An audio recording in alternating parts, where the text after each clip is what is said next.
श्री सच्चिदानंद सतगुरु साईनाथ महाराज की जय। अपनी आध्यात्मिक संपत्ति के आसपास बाड़ लगाओ। वामन राव को इसका पूर्ण आभास था कि बाबा के श्रीमुख से निकलने वाले प्रत्येक शब्द में आध्यात्म के गूढ़ अर्थ व संदेश छिपे थे।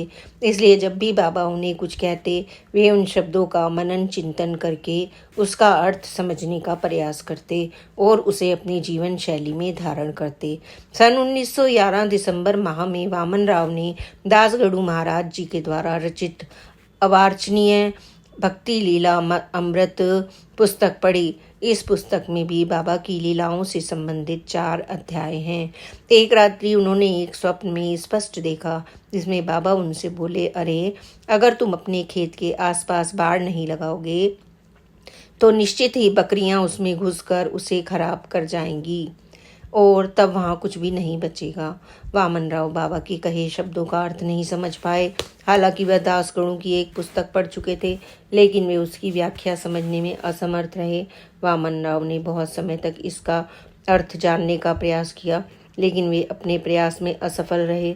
फिर उन्हें आभास हुआ कि आध्यात्म के मार्ग पर जब कोई साधक नाम जप, ध्यान साधना और धार्मिक ग्रंथों का पारायण कर आध्यात्मिक साधना द्वारा आध्यात्मिक संपत्ति एकत्रित करता है तो उसकी रक्षा करना भी अत्यंत आवश्यक होता है। ऐसा धार्मिक अनुशासन की बाड़ लगाने के पश्चात ही संभव हो पाता है। ऐसी रक्षात्मक बाड़ लगाने के बाद बकरियां ना ही वहां मिमियाएंगी और ना ही अपनी इच्छानुसार खेत को चरेंगी। यहाँ बकरियां अहंकार और अरिष्ट वर्ग, षड्रिपु, काम, क्रोध, लोभ, मोह, मद और मत्स्य का प्रतीक हैं, जो अपने पेटू प्रवृत्ति के खेत में घुसकर उसे पूर्णतः चरने को सदैव तत्पर रहती हैं। फिर वामन राव के विचार अपने गुरु की ओर मुड़ गए। उन्हें विचार आया, अगर मुझ पर मेरे गुरु की कृपा होगी तो वह अवश्य ही मुझे जरूरी रक्षा प्रदान करेंगे। हम गुरु के वंदन में सदैव एक प्रसिद्ध श्लोक का उच्चारण करते हैं, गुरुर् ब्रह्मा गुरुर्विष्णु गुरुर्देवो महेश्वरो गुरु साक्षात पर ब्रह्म तस्मै श्री गुरुवे नमः। गुरु ही ब्रह्मा विष्णु महेश हैं। मैं ईश्वर तुल्य गुरु को नमन करता हूँ। सर्वप्रथम साधक भक्त को भूमि जोतकर उसमें कीटनाशक डालने पड़ते हैं। जब भूमि पोषक तत्वों से परिपूर्ण हो जाती है तब गुरु कृपा की प्राप्ति होती है। फिर वे गुरु त्रिदेव के रूप में प्रकट होते हैं। ब्रह्मा यानी सर्जनकर्ता भक्त में धर्म पारायणता और शुद्ध गुणों के बीज रोपित करते हैं। विष्णु यानी रक्षक भक्त के चारों ओर एक बाण का निर्माण कर उसकी दुष्ट प्रवृत्तियों से रक्षा करते हैं। महेश्वर यानी संहार करता शिव स्वयं अपने हाथों से या कीटनाशक द्वारा खरपतवार को हटाकर उसे नष्ट कर देते हैं। इस प्रकार वे विवेकहीन मायावी आकर्षण को नष्ट कर भक्त में भक्ति, विश्वास और संकल्प जैसे गुण विकसित करते हैं। श्री सच्चिदानंद सतगुरु साईनाथ महाराज की जय। बाबा का भक्तों के प्रति निस्वार्थ प्रेम। दिसंबर 1916 में वामन राव एनोरेक्सिया रोग से पीड़ित हुए। एनोरेक्सिया यानी क्षुधा अभाव, एक प्रकार का अभाव आहार संबंधी विकार जिसमें भोजन करने की इच्छा का अभाव हो जाता है। कुपोषण के कारण शरीर के प्रमुख अवयव तंत्र में तीव्र समस्याएं उत्पन्न हो जाती हैं। इस बीमारी से पीड़ित व्यक्ति पर हमेशा वजन बढ़ने का डर हावी रहता है, जिसके चलते वह खाना तक छोड़ देता है। वजन बढ़ने के डर से वह अधिक व्यायाम व जबरन उल्टी करने का सहारा लेता है। वामन राव कुछ भी खाने में असमर्थ हो गए। फलस्वरूप उनका वजन काफी कम हो गया। स्वास्थ्य उपचार हेतु वे अपने घर आ गए। एक दिन प्रातः 9 बजे उनके द्वार पर एक फकीर प्रकट हुए और उनसे पूछा, क्या तुम वामन राव LLB हो? वामन राव ने फकीर से पूछा कि वे ऐसा क्यों जानना चाहते हैं और वे किस प्रकार से उनकी सहायता कर सकते हैं।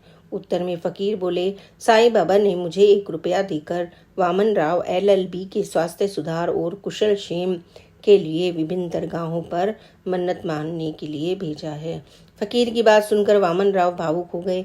उन्होंने सोचा, बाबा का अपने भक्तों के प्रति कितना करुणा भाव व प्रेम है। मैं शिरडी से कितनी दूर हूँ, बाबा इन फकीर के अलावा किसी अन्य को यह जानकारी नहीं है कि मैं एनोरेक्सिया रोग से पीड़ित हूँ। बाबा की यह कार्य योजना मेरे सद्गुरु की निस्वार्थ दया और करुणा का प्रतीक है। सद्गुरु भक्त की पात्रता और अपात्रता का हिसाब किताब रखे बिना ही उस पर अपनी कृपा बरसाते हैं। सर्वव्यापी और सर्वदर्शी साईं बाबा ने भी मेरे गुणों अवगुणों को अनदेखा कर मुझ पर अपनी कृपा बरसाई। अगर वे मेरी योग्यता का आकलन करते तो मुझे कभी उनकी कृपा प्राप्त न हो पाती। प्रकृति के कर्मवाद का नियम इतना कठोर होता है कि जीव को अपने कर्मों के फल को विवश होकर भोगना ही पड़ता है। लेकिन बाबा ने मेरी अयोग्यता और दोषों को दरकिनार कर अपनी समदृष्टि व विस्तारित प्रेम भावना के कारण एक ममतामयी माँ की भांति उन फकीर को मेरे अच्छे स्वास्थ्य के लिए प्रार्थना करने की आज्ञा दी। मैं बाबा के ऋण को कैसे चुका पाऊंगा। बाबा का हर कार्यकलाप परमार्थ और लोक कल्याण की सुगंध से व्याप्त है। अगर कोई ऐसा सोचे कि बाबा का मुझ पर कृपा करना इस कारण से था कि मैं उन्हें अधिक दक्षिणा देता था, तो वे गहरी भूल करेंगे। ऐसे असंख्य भक्त हैं जो बाबा को मुझसे 10 गुना या 100 गुना भी अधिक दक्षिणा अर्पित करते हैं। एक बार वामन राव नार्वेकर को तेज बुखार हो गया। उनके पुत्र ने बाबा को 500 रुपये दक्षिणा भेंट की। बाबा द्वारा धनराशि ग्रहण करते ही उन्हें तेज बुखार हो गया और उधर नार्वेकर तुरंत स्वस्थ हो गए। ऐसी रोमहर्षक कृपाएं साईं दरबार में दिन रात घटा करती हैं। नार्वेकर की तरह अधिक धनी और संपन्न साईं भक्त जिनसे मेरी कोई बराबरी नहीं है, वे मेरी सामर्थ्य की परवाह किए बिना ही बाबा ने मुझ पर अपने कृपा प्रसाद को लुटाया है। करुणामयी साईं बाबा के असंख्य उपकारों से मैं कभी उरण नहीं हो सकता। साईं का प्रेम अमोल है, मूल्यातीत है। साईं महिमा अखत और अविरल है। प्रभु या सद्गुरु की एक अहम भूमिका मनोवैज्ञानिक भी होती है। वे अपने भक्त तथा शिष्य के साथ निरंतर शोध करते रहते हैं। धीरे धीरे अपनी लीलाओं के प्रकाश से उनके मन की दिशा और दशा दोनों को बदल कर रख देते हैं। गुरु दगाबाज नहीं होते, वे एक के बदले में 100 देते हैं। कुछ ऐसी ही दिव्य लीला बाबा ने वामन राव के साथ भी रची।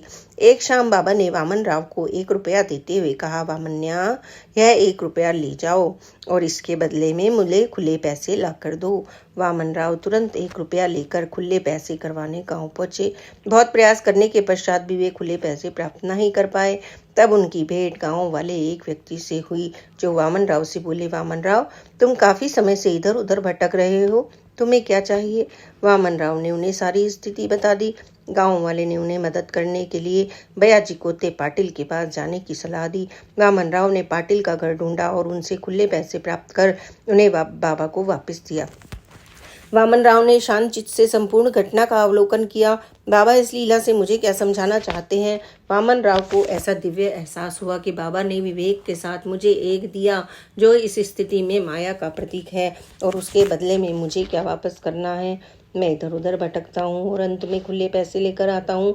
अब यह खुले पैसे क्या दर्शाते हैं? यहाँ खुले पैसों का अभिप्राय है कि मुझे सावधान और एकाग्र चित्त होकर माया पर प्रहार कर उसे छोटे छोटे हिस्सों में विभाजित कर पराजित करना है। फिर उन छोटे हिस्सों को अलग अलग कर माया द्वारा रचे स्वांग का अध्ययन कर उसमें निहित गुण रहस्यों और सार को बाबा के श्री चरणों में अर्पित करना है। शांत बैठकर अहम ब्रह्मासी का जप करना अर्थहीन और व्यर्थ है। माया के विभिन्न अंश के संबंध में जानकारी प्राप्त कर उससे हासिल किए गए ज्ञान फल को बाबा को अर्पित करना हितकर होगा। उसके पश्चात हम चिंता मुक्त होकर साक्षी बनकर परम पिता परमेश्वर के साथ स्थायी आनंद का संबंध स्थापित कर सकते हैं।